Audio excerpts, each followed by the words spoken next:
আমি গর্বিত যে আমি বাংলাদেশের প্রথম মহিলা টিভি। টিকিট রয়েছে তো, সবাই টিকিট রয়েছে।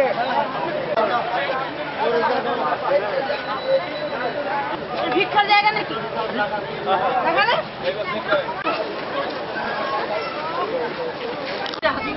জীবনটা তো না স্যার, এটা লালমনিরহাট পর্যন্ত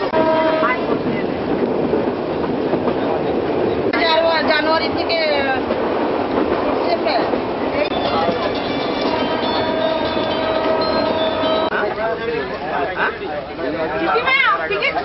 অনেক সময় টিকিট চাইলে বিনা টিকিটধারী যারা আছে তো মন খারাপ হয়ে যায়। আর যদি এক্সেস ফেয়ার আমার জরিমানা সহকারে ভাড়া আদায় করতে চাই এবং যদি আমি যে আমার ভাড়াটা দিতে হবে জরিমানা সহকারে, আর বার্গেনিং শুরু করে দেয়।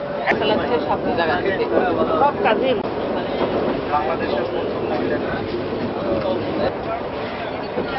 আমাদের টিকিটগুলো দেখান তো, দয়া করে টিকিটগুলো দেখান।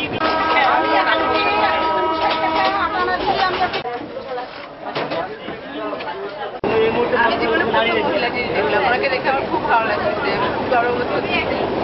আর আমার যদি অপশন থাকতো তাহলে আমিও চেষ্টা করতাম। আমি ওনাকে দেখে অনেক খুশি হয়েছি এবং ভবিষ্যতে ওনার মতো কাজ করার ইচ্ছা আছে।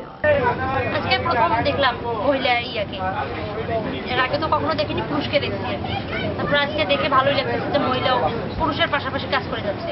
তখন আমি ওনাকে দেখে খুবই অভিভূত হলাম এবং বিস্ময়িত হলাম যে বাংলাদেশ রেলওয়ে এরকম মহিলা মানুষ কাজ করে।